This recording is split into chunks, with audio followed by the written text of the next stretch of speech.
বিসমিল্লাহির রহমানির রহিম। Hello everyone, আসসালামু আলাইকুম। তোমাদের ইউনিট 6 আওয়ার নেইবারস, এখান থেকে আমরা লেসন 4 ইন্ডিয়া, এটা আজকে আমরা পড়ব। আচ্ছা, আজকের লেসনটা হচ্ছে India unity in diversity. Unity তো বুঝো আর কি, ঐক্য একত্র কোথায়?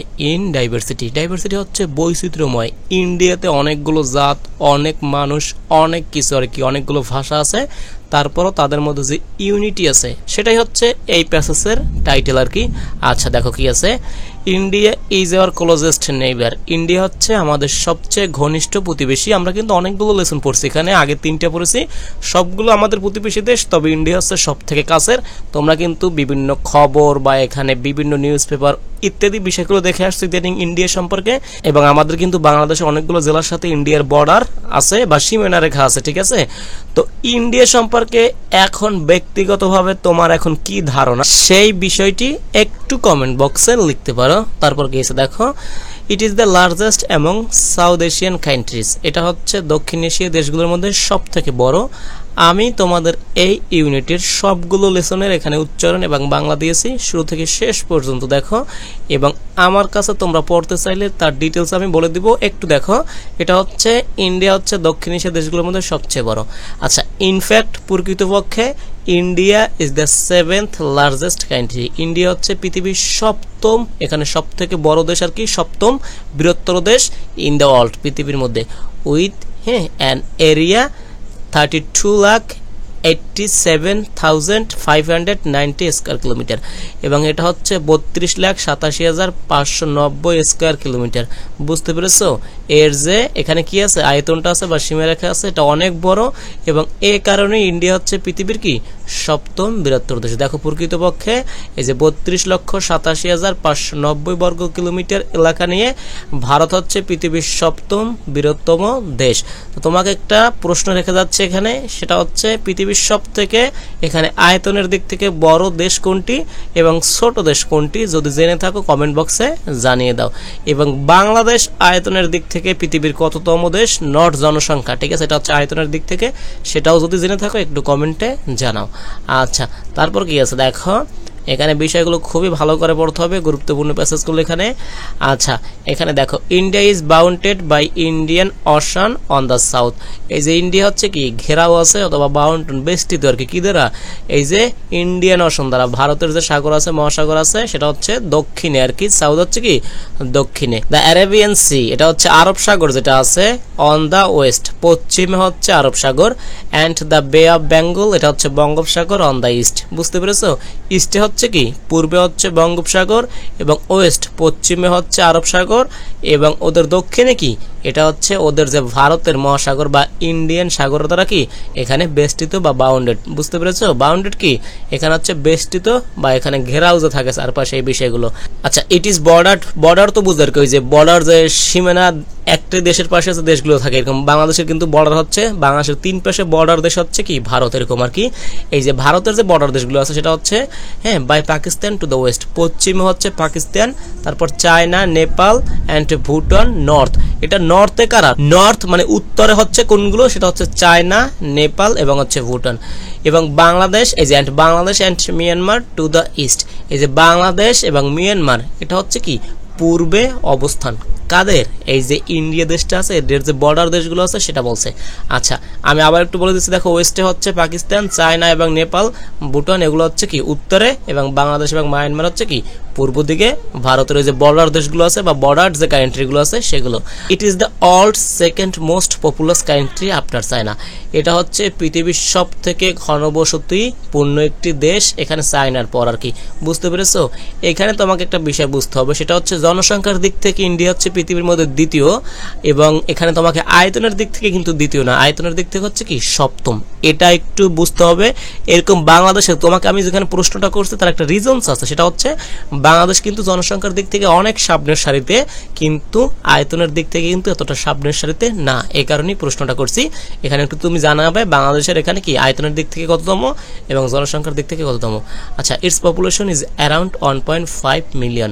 এর যে জনসংখ্যা আছে প্রায় 1.5 বিলিয়ন, সেটা হচ্ছে প্রায় 150 কোটির মতো। এটা যদি কোটিতে নিয়ে এসো, সেটা অলমোস্ট 150 কোটির মতো জনসংখ্যা হচ্ছে ইন্ডিয়ার। ভাবা যায় এটা আরও অনেক বৃদ্ধি পেয়েছে। এই পরিসংখ্যানগুলো বা এই প্যাসেজগুলো তোমাদের বইতে অনেক আগের, আমরা যখন পড়াশোনা করছি তখন এই প্যাসেজগুলো ছিল, তোমাদের এখন আসছে নতুন করে 2025 সালে। New Delhi is the capital of India. এই যে নিউ দিল্লি যেটা আছে সেটা হচ্ছে ওই ইন্ডিয়ার ক্যাপিটাল। এই স্লোগান তোমরা শুনে আসছো না, দিল্লি না ঢাকা, বুঝতে পারছো? ঢাকা ঢাকা, এটা হচ্ছে ওই যে ভারতের রাজধানী হবে না, আমাদের রাজধানী ঢাকা, এখানে ঢাকায় বেশ সবকিছু করতে হবে বিষয়গুলো আর কি। And about 30 million people live in the city. এবং ওই দিল্লি সিটিতে প্রায় 1,30,00,000 মানুষ সেখানে বসবাস করে। ঠিক আছে, অনেক মানুষ, রাজধানী যেহেতু অনেক সুযোগ সুবিধা থাকে, মানুষ এই কারণে বেশি বসবাস করে। তুমি ঢাকাকে কল্পনা করতে পারো, দেখো ঢাকায় কিন্তু সব জেলা থেকে কিন্তু বা সব বিভাগ থেকে কিন্তু ঢাকায় মানুষ বেশি বসবাস করে, কারণ হচ্ছে রাজধানী। আচ্ছা, রাজধানী একটা ভ্যালু আছে বা মূল্য আছে আলাদা, সবকিছু সেখানে পাওয়া যায়, এটাই হচ্ছে কারণ। আচ্ছা, India is a land of ancient civilization. ঠিক আছে, ভারত হচ্ছে প্রাচীন সভ্যতার একটি দেশ। The social, economic and cultural diversity. Social কি? সামাজিক, ইকোনমিক, অর্থনৈতিক এবং কালচারাল, এখানে কি সাংস্কৃতিক যে ডাইভার্সিটি, বৈচিত্র্যতা আছে, হ্যাঁ, অফ দিস ভাস্ট কান্ট্রি, এই যে বৃহত্তর একটা দেশের, ইজ দ্য রেজাল্ট অফ, এটা হচ্ছে কিসের রেজাল্ট? দেখো, ইন দ্য রেজাল্ট অফ ইনভেশনস হচ্ছে আক্রমণ, বাই ডিফারেন্ট রেস, জাতি দ্বারা, in the process of history. বুঝতে পেরেছো? আচ্ছা, এটা হচ্ছে কি, বাংলাটা দেখো, এই বিশাল দেশের যে সামাজিক, অর্থনৈতিক এবং সাংস্কৃতিক যে বৈচিত্র্য, ইতিহাসের দ্বারাই বিভিন্ন জাতিগোষ্ঠীর আক্রমণের ফল। এখানে যে অনেক ডাইভার্সিটি আছে, অনেক জাত আছে, অনেক ভাষা আছে, অনেক সংস্কৃত আছে, সেটা কেন? সেটা হচ্ছে বিভিন্ন জাতি দ্বারা এটার আক্রমণ হয়েছে। সাপোজ আমি তোমাকে এই লাইনটা একটু ভালো করে বাংলাটা বুঝিয়ে দিচ্ছি, তোমরা ইতিহাসে পড়েছো মেবি। এখানে নেদারল্যান্ড, এখানে পর্তুগিজরা, এখানে ফরাসিরা, এখানে ইংল্যান্ডরা আক্রমণ করেছে। তো যারা এখানে আক্রমণ করেছিল তারা কিন্তু অনেক বছর এখানে ছিল, শাসন করেছে। তাদের যে বিভিন্ন বৈচিত্র্য, তাদের যে বিভিন্ন সংস্কৃতি, এটা কিন্তু এই দেশে রয়ে গিয়েছে। এই কারণে এটা নানা রকমের সংস্কৃত, নানা রকমের সোশ্যাল প্রভাব কিন্তু সেটা রয়ে গেছে। Indian history begins with the birth of the Indus valley civilization. ঠিক আছে, এটা হচ্ছে ইন্ডিয়ার যে ইতিহাস শুরু, সেটা হচ্ছে সিন্ধু সভ্যতার জন্মের সাথে সাথে, and coming of the Aryans. বুঝতে পারছো? এবং আর্যদের আগমনের মাধ্যমে, এবং যে সিন্ধু উপত্যকা আছে সেটা সভ্যতার জন্মের সাথে সাথে ওদের কি ভারতীয় ইতিহাস শুরু হয়েছে। আচ্ছা, তারপর তোমরা দেখবা এখানে যে সিন্ধু উপত্যকা আছে, এটা কিন্তু ভারত এবং পাকিস্তানে অবস্থিত। তারপর কি আছে আমরা একটু দেখি। ডিউরিং দিস পিরিয়ড, এই সময়ে এরিয়ান্স, ওই যে আর্য যারা আছে, culture florist in this part of the world. এখানে ওই যে বিশ্বের এই সময় কি হয়েছে, আর্যদের সভ্যতা বিকশিত হয়েছে। আচ্ছা, the 5th century saw the unifications of India under Ashoka. এখানে ওই যে 15 শতকে কি করেছে, দেখেছে ইউনিফিকেশন হচ্ছে একাত্রীকরণ। বুঝতে পেরেছো? এখানে সবগুলো বিষয়, মানে সবগুলো জাত, সবগুলো সংস্কৃতি, এগুলো একত্রীকরণ করেছে কিভাবে? আন্ডার অশোক, অশোকের আন্ডারে বা অশোকের নেতৃত্বে। And it is in his time that Buddhism spread in many parts of Asia. এবং সে সময় বা তার সময় বৌদ্ধ ধর্ম এশিয়ার অনেক অঞ্চলে ছড়িয়ে পড়েছিল। আচ্ছা, ইন দ্য 8th century, এটা হচ্ছে 8ম শতকে, ইসলাম কেম টু ইন্ডিয়া, ইসলাম ইন্ডিয়াতে এসেছিল ফর দ্য ফার্স্ট টাইম, প্রথমবারের মতো। And by the 11th century it had firmly establish itself. এবং এটা হচ্ছে কি, 11শ শতকে এটা একদম দৃঢ়ভাবে বা শক্তভাবে ইন্ডিয়ায় প্রতিষ্ঠিত লাভ করে বা প্রতিষ্ঠিত হয়। বুঝতে পেরেছো? এখানে 8ম শতকে ইসলাম আসে এবং 11 শতকে এটা প্রতিষ্ঠিত হয়, মানে একদম ভালোভাবে বা দৃঢ়ভাবে। এখানে কত বছর? অনেক বছর কিন্তু সময় লাগছে। ইসলাম এসে এখানে জয়লাভ করতে পারে নাই, কারণ আমরা আগের সেন্টেন্সগুলো তো দেখেছি, এখানে বুদ্ধিস্ট বা বৌদ্ধ ধর্ম যেটা ছিল সেটা কিন্তু অশোকের সময় অনেক ব্যাপকভাবে প্রচারণা হয়েছিল। এই কারণে ইসলাম আসছে, অনেক বছর এখানে স্ট্রাগল বা সংগ্রাম করছে, তারপর এটা কি দৃঢ়ভাবে প্রতিষ্ঠিত হয়েছে। আচ্ছা, ইন 1206, এই যে 1206 সালে কুতুবউদ্দিন আইবেক ফাউন্ডেড দ্য দিল্লি সালতানাত। এখানে কুতুবউদ্দিন আইবেক যে আছে, তিনি এখানে দিল্লি যে সালতানাত আছে সেটা প্রতিষ্ঠা করেছে। আচ্ছা, তারপর কি আছে দেখো, this was finally succeed by Mughal empire in 1526। এবং এটি সর্বশেষে কি করছে, 1526 সালে মুঘল সাম্রাজ্য দ্বারা প্রতিস্থাপিত হয়। Under which India once again achieved a large measures of political unity. এবং তার অধীনেই ভারতে আবারও কি রাজনৈতিক ঐক্যর একটি বড় স্তরে পৌঁছায়। আচ্ছা, it was in the 17th century, এটা হচ্ছে কত 17 শতকে, that Europeans came to India, ওই যে ইউরোপিয়ানরা ভারতে আসা শুরু করে, যেটা আমি বলছিলাম ওই যে ব্রিটিশরা, এরাও কিন্তু ইউরোপে ছিল, ঠিক আছে, ব্রিটিশরা, ফ্রান্স, তারপর হচ্ছে এখানে নেদারল্যান্ড, এই বিষয়গুলো কিন্তু ভারতে এসেছিল শাসন করার জন্য। এবং যারা আর্টসের বা মানবিকের আছো তোমরা কিন্তু এই ইতিহাসগুলো পাবে, তোমাদের ক্ষেত্রে এটা বুঝতে আরো সুবিধা হবে। যারা সায়েন্সের আছো তোমরা এখানে ইতিহাসগুলো বাংলাদেশ ও বিশ্ব পরিচয় বইতে পেতে পারো। বিভিন্ন জাত কিন্তু এখানে এসেছিল, সেটাই ছিল 17 শতকে ওই যে ইউরোপ থেকে ভারতে আসা শুরু করে ইউরোপের যে বিভিন্ন জাতি আছে তারা। আচ্ছা, তারপর কি আছে আমরা একটু দেখি। This coincided with disintegration of Mughal empire, এই যে coincided হচ্ছে একত্রে আর কি, ঠিক আছে, ওই যে এখানে ইউরোপ থেকে অনেকগুলো দেশ একত্রে আসা শুরু করছে, এখানে ফার্স্টে এখানে পর্তুগিজরা, তারপর ফ্রান্স, এইভাবে ইংল্যান্ড, এরা কিন্তু আসা শুরু করে, একত্রে আসে এবং কি করে এটা ডিসইন্টিগ্রেশন হচ্ছে ভাঙন শুরু করে of the Mughal empire, Mughal যে সাম্রাজ্য আছে সেটা কিন্তু ভাঙা শুরু করে। তোমরা কিন্তু আগে দেখেছো ওই যে দিল্লি সালতানাত প্রতিষ্ঠিত হয়, তারপর যে মুঘল এম্পায়ার ভারতে প্রতিষ্ঠিত হয় এবং তিনি ভালোভাবে দেশটাকে শাসন করে। তবে ইউরোপের দেশগুলো যখন আসা শুরু করে তখন এটার ভাঙা শুরু হয়, paving the way for supremacy of the English, the France, the Dutch and the Portuguese। বুঝতে পেরেছো, সুপ্রিমেসি মানে হচ্ছে আধিপত্য বিস্তার করা। এটা কেন, ওই যে বিভিন্ন জাতি আসছে, কে কাকে হারিয়ে ইন্ডিয়ার দখলদারিত্ব বা ক্ষমতাটা নেবে সেটার জন্য একটা সুপ্রিমেসি বা প্রতিযোগিতা এখানে শুরু হয়ে যায়। কাদের মধ্যে? ইংলিশ জাতি যারা আছে, ফ্রান্স, ডাচ এবং হচ্ছে পর্তুগিজদের মধ্যে। who were vying with the each other to gain control of India। vying with হচ্ছে প্রতিযোগিতা করা, এই জাতিগুলো একটার সাথে একটা প্রতিযোগিতা করতেছিল কে কাকে হারিয়ে ইন্ডিয়ার দখল বা ইন্ডিয়াতে শাসন কায়েম করবে, এই বিষয়টা তখন হয়েছিল এবং এটার কারণেই এই যে মুঘল যে সাম্রাজ্য আছে সেটা পতন হয়েছিল। আচ্ছা, the English emerged as the victors, এই যে অনেকগুলো দেখো ইংরেজ যে জাতি আছে, তারপর ফ্রান্স, ডাচ, পর্তুগিজ, এই চারটা জাতি আছে না, চারটাই তো চেষ্টা করছে ইন্ডিয়াকে এখানে কিভাবে দখল করা যায় বা কিভাবে শাসন করা যায়। সেখান থেকে কারা এখানে জয়ী হয়েছে, সেটা হচ্ছে ভিক্টরস হিসেবে এখানে ইংলিশ জাতিটা বা ইংরেজ জাতিরা জয়ী হয়েছে ভারতের শাসন করার জন্য। বুঝতে পেরেছো? আশা করি বুঝতে পেরেছো। তোমরা যারা ইতিহাস পড়েছো তারা একদম ভালো করে বিষয়গুলো বুঝতে পারো, তারা এই বিষয়গুলো ভালো করে বুঝতে পারো আশা করি। আচ্ছা, in 1774 Warren Hastings was appointed the first governor general of India by East India Company. এই যে 1774 সালে ওয়ারেন হেস্টিংস কি হয়েছে, এখানে নিয়োগ হয়েছিল কোম্পানির মাধ্যমে ফার্স্ট গভর্নর জেনারেল হিসেবে, ঠিক আছে।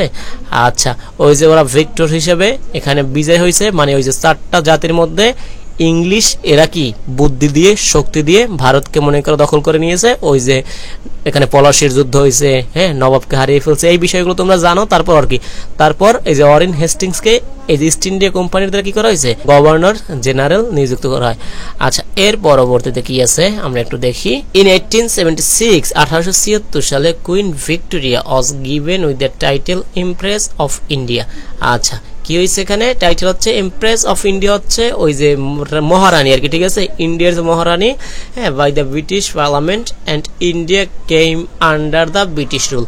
হ্যাঁ, 1876 সালে ব্রিটিশ পার্লামেন্টে কুইন ভিক্টোরিয়াকে ভারতের সম্রাজ্ঞী বা এই যে মহারানী আছে এটা উপাধি দেওয়া হয় এবং ভারত ব্রিটিশ শাসনের অধীনে চলে আসে। ওই যে ভারতকে ব্রিটিশ শাসনের মাধ্যমে বা ব্রিটিশ শাসনের আইনের মাধ্যমে এটা তখন শাসন করা শুরু হয়। আচ্ছা, the British ruled India for nearly 200 years, এবং ব্রিটিশ কমসে কম বা প্রায় 200 বছর ভারত শাসন করে। কারা? ব্রিটিশরা। ওই যে আইনটা পাস হয় বা ওই যে পার্লামেন্টে আইনটা পাস হয় ব্রিটিশ রুলের মধ্যে নিয়ে আসে, প্রায় 200 বছর ভারতকে শাসন করে। আচ্ছা, দিস পিরিয়ড, এই সময়টা was remarked by India struggle for independence. এই সময়টা কি এখানে কি করা হয়, সংগ্রাম, এখানে যে সংগ্রাম, স্বাধীনতার সংগ্রাম দ্বারা চিহ্নিত করা হয়। এখানে 200 বছর ইন্ডিয়া কি বসেছিল শুধু? না, ওদের দাসত্ব করেছে না। এখানে ইন্ডিয়ার মানুষ অনেকবার খণ্ডকালীন বা অনেক ক্ষুদ্র ক্ষুদ্র বৃহত্তর বিভিন্ন চেষ্টা করছে তাদের কাছ থেকে স্বাধীনতা লাভ করার জন্য। তোমরা বিভিন্ন নাম এটা শুনে থাকবে, সূর্য সেন, প্রীতিলতা, অনেক নাম আছে, মহাত্মা গান্ধী, ঠিক আছে। এরা কিন্তু সবসময় ব্রিটিশদের বিরুদ্ধে আন্দোলন করেছিল এই যে স্বাধীনতার জন্য। আচ্ছা, তারপর দো আচ্ছা, through a series of heroic and Patriot movement, হ্যাঁ, টু রিস্টোর ফ্রিডম। এই যে একটা সিরিজ, বিভিন্ন ধারাবাহিক, মানে একটির পর একটি আন্দোলন চলমান আর কি ব্রিটিশদের বিরুদ্ধে, ব্রিটিশ বিরোধী আন্দোলন তোমরা পড়ে আসছো। এটা হচ্ছে একটা হিরোইক একদম অ্যান্ড প্যাট্রিয়ট মুভমেন্ট, দেশপ্রেমিক মুভমেন্ট আর কি, একটা আন্দোলন টু রিস্টোর ফ্রিডম। এই যে ইন্ডিয়ার যে ফ্রিডমটা এখানে ব্রিটিশরা নিয়ে গেছে সেটা কি ফিরিয়ে আনার জন্য। তারপর India goat its independence in 1947, এবং সর্বশেষ ইন্ডিয়া 1947 সালে তার সেই কাঙ্ক্ষিত ফলাফল বা স্বাধীনতাটা এখানে কি ব্রিটিশদের কাছ থেকে অর্জন করে। ঠিক আছে, তো ভারত বা পাকিস্তান এটা স্বাধীন হয়েছে 1947 সালে। ভারত হচ্ছে 15 আগস্ট স্বাধীন 1947 সালের, পাকিস্তান হচ্ছে 14 আগস্ট স্বাধীন। বুঝতে পেরেছো? এটা হচ্ছে 1947 সাল। এই সালটা তোমরা মনে রাখবা। তখন ওই যে কারা, ব্রিটিশরা ভারতকে স্বাধীন বলে যে তোমরা এখন তোমাদের মতো দেশ পরিচালনা করো, আমরা তোমাদের দেশ থেকে চলে যাচ্ছি। আচ্ছা, তারপর কি আছে দেখো, এই যে the culture of India is one of the oldest and most unique in the world. ইন্ডিয়ার যে কালচারটা আছে, সংস্কৃতিটা আছে, এটা হচ্ছে পৃথিবীর সবচেয়ে প্রাচীন এবং অনন্য সংস্কৃতির একটি। আচ্ছা, তারপর কি আছে আমরা একটু দেখি। This is amazing culture diversity through out the country, এবং পুরো দেশ জুড়ে রয়েছে চমৎকার সাংস্কৃতিক বৈচিত্র্য। অনেক দেশ, তোমরা কিন্তু ইন্ডিয়ার অনেকগুলো মুভি দেখো, Malayala movie, Tamil movie, Hindi movie, কলকাতার মুভি, এই মুভি দেখলেও কিন্তু সংস্কৃতি সম্পর্কে অনেকটা জানতে পারবা। এখানে এক একটা রাজ্যের বা এক একটা এলাকার এক একটা সংস্কৃতি। আচ্ছা, দ্য সাউথ, নর্থ, তারপর হচ্ছে north east have their own distinct culture. এটা বলছে দেখো, ওই যারা সাউথ সেটা হচ্ছে দক্ষিণ, উত্তর এবং উত্তর পূর্বে রয়েছে নিজস্ব সংস্কৃতি। ডিস্টিংক্ট মানে স্বতন্ত্র আর কি, ঠিক আছে, কারোর সাথে কারো মিলবে না এরকম সংস্কৃতি রয়েছে। অ্যান্ড অলমোস্ট এভরি স্টেট, প্রতিটি রাজ্য has craft out. Craft out মানে খোদাই করা, খোদাই করা না, এখানে ধারণ করে, ঠিক আছে। Is own cultural distinction, distinction হচ্ছে কি বৈশিষ্ট্য আর কি, ঠিক আছে, বা এখানে পরিচয়। এরা প্রতিটি রাজ্যে কি রয়েছে আলাদা আলাদা সংস্কৃতির পরিচয়। আচ্ছা, there is hardly any culture in the world that is as varied as unique as India. পৃথিবীতে এমন খুব কম সংস্কৃতি আছে যা ভারতের মতো বৈচিত্র্যময় ও অনন্য। বুঝতে পেরেছো? ভারতের এখানে সংস্কৃতি হচ্ছে বৈচিত্র্যময় এবং অনন্য, অনেক বড়। তো এক একটি রাজ্যে এক একটি সংস্কৃতি। There are 17 major languages, এখানে 17টা প্রধান ভাষা আছে। and 844 dialects, dialect হচ্ছে উপভাষা আর কি, used by the people of India। এখানে 17টি প্রধান ভাষা আছে এবং 844টি উপভাষা ব্যবহার করে। ওই যে মুভির কথা বলছি না, এক একটা মুভি এক একটা ভাষার আর কি, এক একটা অঞ্চল এক একটা রাজ্য এক একটা ভাষা। আচ্ছা, বাংলাদেশে কিন্তু অনেকগুলো ভাষা আছে, চাকমা, ওই যে যারা নিগোষ্ঠী আছে এদেরকে কি। India is a tourist delight, ঠিক আছে, ভারত পর্যটকের জন্য একটি আকর্ষণীয় দেশ। দা তাজমহল, তোমরা কিন্তু তাজমহলের নাম শুনছিলে, শাহজাহান বানাইছিল আর কি। তারপর হচ্ছে ফতেহপুর সিক্রি, তারপর হচ্ছে Qutub Minar and the red fort are few of many wonders which attract people from all over the world. এখানে হচ্ছে তাজমহল, ফতেহপুর সিক্রি, তারপর হচ্ছে কুতুব মিনার এবং আরো যে বিষয়গুলো আছে, লালকেল্লা, সেটা বিশ্বের নানা প্রান্ত থেকে মানুষকে আকৃষ্ট করে। অসংখ্য আশ্চর্যের কয়েকটি, বুঝতে পেরেছো, এগুলো সবসময় মানুষকে আশ্চর্য করে বা এখানে আকর্ষণ করে বা মানুষ ঘুরতে আসে। Kashmir has been described as the paradise on earth. কাশ্মীরকে পৃথিবীর স্বর্গ বলা হয়, তোমরা এটা শুনে আসছো। এবং এই কাশ্মীর নিয়েই কি ভারত পাকিস্তানের দ্বন্দ্ব হয়, এটা ভারতও দাবি করে পাকিস্তানও দাবি করে। এবং এটা খুবই সুন্দর, খুবই গুরুত্বপূর্ণ, অনেক এখানে জিনিস আছে। এখানে বিভিন্ন পানি আছে, ঝর্ণার, যেগুলো পাকিস্তানের অনেক প্রয়োজন, ভারত সেগুলো দিতে চায় না, এগুলো নিয়ে অনেক সমস্যা হয় আর কি, ঠিক আছে। এটার জন্য যুদ্ধ পর্যন্ত হয়েছে 1965 সালে এবং 2025 সালে। আচ্ছা, the country of mountains, valley, deserts. এই যে কান্ট্রিটা আছে এখানে মাউন্টেন্স আছে, মাউন্টেন্স কি পাহাড় আছে, ভ্যালি উপত্যকা আছে, ডেজার্ট মরুভূমি আছে, রিভার্স নদী আছে, লেকস, লেক কি এখানে হ্রদ আছে। Offer richness and mini world within a single country. এবং এতটাই রিচনেস, এতটাই সমৃদ্ধশালী একটি দেশের মধ্যে তুমি সমগ্র পৃথিবীর ফিল পাবা। তুমি সৌদি আরবের মরুভূমি, হ্যাঁ, তারপর যেখানের যে পাহাড় বেশিগুলো আছে সে পাহাড়, সবকিছু, ডেজার্ট, রিভার, তুমি সবকিছু পাবা। এই কারণে একটি মিনি ওয়ার্ল্ড বলা হয় ইন্ডিয়াকে, উইথিন এ সিঙ্গেল কান্ট্রি। একটি দেশের মধ্যে সমগ্র পৃথিবীর তুমি মজা বা যে জিনিসগুলো আছে সেগুলো পাবা, এই কারণে বলা হয় হ্যাঁ a mini world within a single country. আচ্ছা, তারপর হচ্ছে দ্য নীলগিরি মাউন্টেন্স, তারপর হচ্ছে হিলস স্টেশনস, হ্যাঁ, hills station like Ooty and Darjeeling, হ্যাঁ, and the temples of south India, Ajanta and Ellora caves are the place of one can explore in India। সেটা হচ্ছে নীলগিরি পাহাড়, উটি এবং দার্জিলিং এর মতো পাহাড়গুলি বা পাহাড়ি শহর, এবং দক্ষিণে ভারতের মন্দির, আজান্তা এবং এলোরা গুহা, এসব জায়গায় ভারত জুড়ে ঘুরতে দেখা যায়, এবং যে কেউ এগুলো ঘুরতে পারে, ঘুরলে ভালো লাগবে, খুবই সুন্দর আর কি। এটার মাধ্যমে শেষ হলো তোমাদের ইন্ডিয়া প্যাসেজটি। কেমন লেগেছে কমেন্ট বক্সে জানাতে পারো। Thank you.